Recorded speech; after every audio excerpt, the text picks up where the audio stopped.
ನಮಸ್ಕಾರ. ನಾನು ನಿಮ್ಮ Anasuya Gowda, founder of A3 academy and research lab. ನಮ್ಮ ತಂಡದ ಮೋಸ್ಟ್ ಎಕ್ಸ್ಪೀರಿಯನ್ಸ್ ಥೆರಪಿಸ್ಟ್ ಆದ ರವಣಪ್ಪ ಅವರ ಒಂದು ಕಿರುಪರಿಚಯ ನಿಮಗಾಗಿ.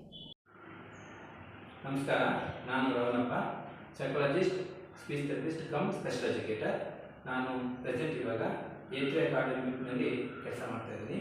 ಇದಕ್ಕೆ ಮುಂಚೆ ನಾನು NGOನಲ್ಲಿ, ಕ್ಲಿನಿಕ್ನಲ್ಲಿ, ಸ್ಕೂಲ್ಗಳಲ್ಲಿ, ಸ್ಪೆಷಲ್ ಸ್ಕೂಲ್ಗಳಲ್ಲಿ ಕೆಲಸ ಮಾಡ್ತೀನಿ. ನನ್ನ ಮುಖ್ಯ ಉದ್ದೇಶ ಸ್ಪೀಚ್ ಥೆರಪಿ ಕೊಡೋದು. ನಮ್ಮಲ್ಲಿಗೆ ವಿವಿಧ ರೀತಿಯ ದೋಷ ಇರುವಂಥ ಮಕ್ಕಳಿಗೆ ಬರ್ತಾರೆ. ಅದರಲ್ಲಿ autism, speech therapy, language therapy, learning disability, down syndrome, ನಂತರ ಹೀರಿಂಗ್ ಇಂಪೇರ್, ಇದು ನಾನಾ ರೀತಿಯ ತೊಂದರೆ ಇರುವಂಥವರು ನಮಗೆ ಬರ್ತಾರೆ. ಮೊದಲಿಗೆ ನಾವು ಅವರಿಗೆ ಅಸೆಸ್ಮೆಂಟ್ ಮಾಡ್ತೀವಿ, ಅಬ್ಸರ್ವೇಷನ್ ಮಾಡ್ತೀವಿ. ಅಬ್ಸರ್ವೇಷನ್ ಮತ್ತು ಅಸೆಸ್ಮೆಂಟುನಲ್ಲಿ ಗೊತ್ತಾಗುತ್ತೆ ನಾವು ಯಾವ ರೀತಿ ಸರ್ವಿಸ್ ಕೊಡಬೇಕು ಅಂತ. ಆನಂತರ ನಾವು ಅವರಿಗೆ ಗೋಲ್ ಸೆಟ್ಟಿಂಗ್ ಎಲ್ಲ ಮಾಡ್ತೀವಿ. ನಮ್ಮಲ್ಲಿ ಸಿಗುವಂಥ ಸರ್ವಿಸ್ ಏನಂದರೆ speech therapy, language therapy, communication therapy, behavioural therapy, ಮತ್ತು ರೈಟಿಂಗ್, ಸೋಷಲೈಸೇಷನ್, ಕಾಗ್ನಿಷನ್, ಈ ರೀತಿ ಸರ್ವಿಸಸ್ ಸಿಗುತ್ತೆ.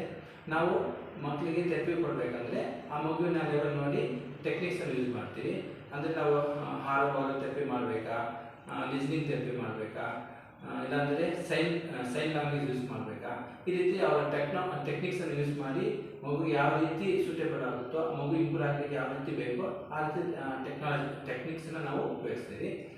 ನಂತರ ನಮ್ಮಲ್ಲಿ ಅಸೆಸ್ಮೆಂಟ್ ಆದಮೇಲೆ ಮುಖ್ಯವಾಗಿ ನಾನು ಏನು ಹೇಳ್ಬೇಕಂದ್ರೆ, ಯಾವುದೇ ಒಂದು ಮಗು ಆಗಲಿ ಕ್ರಿಟಿಕಲ್ ಏಜ್ ಅಂತ ಇರುತ್ತೆ. ಅಂದರೆ 6 ವರ್ಷದವರೆಗೆ ನಾವು ಬೇಗ ಅರ್ಲಿ ಐಡೆಂಟಿಫಿಕೇಶನ್ ಮಾಡಿ, ಅರ್ಲಿ ಅಸೆಸ್ಮೆಂಟ್ ಮಾಡಿ, ಬೇಗನೆ ಪ್ಲ್ಯಾನ್ ಮಾಡಿಕೊಂಡ್ರೆ ಖಂಡಿತ ಮಗು ಮೇನ್ ಸ್ಟ್ರೀಮ್ಗೆ ಹೋಗ್ಬೋದು. ನಂತರ ಮಗು ಚೆನ್ನಾಗಿ ಇಂಪ್ರೂವ್ ಆಗ್ಬೋದು, ಸೋಷಲೈಸೇಷನ್ ಬರುತ್ತೆ, ಮತ್ತು ಫ್ಯೂಚರ್ ಮಗು ಇಂಡಿಪೆಂಡೆಂಟ್ ಆಗಲಿಕ್ಕೆ ತುಂಬ ಅನುಕೂಲ ಆಗುತ್ತೆ. ಆ ಕ್ರಿಟಿಕಲ್ ಏಜ್ ಅಂದರೆ 6 ವರ್ಷದವರೆಗೆ ನಾವು ಆದಷ್ಟು ಬೇಗ ನಾವು ಅಸೆಸ್ಮೆಂಟ್ ಮಾಡಿ ಒಳ್ಳೆಯ ಥೆರಪಿ ಕೊಟ್ಟು ನಾರ್ಮಲ್ ಸ್ಕೂಲ್ಗೆ ನಾವು ಕಳಿಸೋ ಮಟ್ಟಕ್ಕೆ ಬಂದರೆ ಖಂಡಿತ ಮಗು ಚೆನ್ನಾಗಾಗುತ್ತೆ.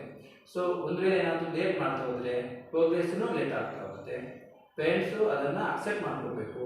ಪೇರೆಂಟ್ಸು ತನ್ನ ಮಗು ಎಷ್ಟೇ ಸಿವಿಯಾರಿಟಿ ಇರಲಿ, ಮೈಲ್ಡ್ ಇರಲಿ, ಮಾಡ್ರೇಟ್ ಇರಲಿ, ಅಕ್ಸೆಪ್ಟ್ ಮಾಡಿಕೊಂಡು ಮಗುಗೆ ಏನೆಲ್ಲ ಸಪೋರ್ಟ್ ಬೇಕು ಪೇರೆಂಟ್ಸ್ ಸಪೋರ್ಟ್ ಮಾಡಿದ್ರೆ ಖಂಡಿತ ಪೇರೆಂಟ್ಸು, ಥೆರಪಿಸ್ಟ್ಗಳು, ಟೀಚರ್ಸು, ಕಮ್ಯುನಿಟಿನಲ್ಲಿ ಎಲ್ಲರೂ ಅದರ ಒಂದು ಕ್ಲೈಂಟ್ಗೆ ಸಪೋರ್ಟ್ ಮಾಡಿದ್ರೆ ಖಂಡಿತ ಈ ಡಿಸೇಬಲ್ ಸೆಕ್ಟರ್ಗೆ ಇಂಥ ಮಕ್ಕಳು ಖಂಡಿತವಾಗಿ ಮೈಸೂರಿಗೆ ಬಂದು ಅವ್ರಿಗೊಂದು ಲೈಫ್ ಸಿಗುತ್ತೆ.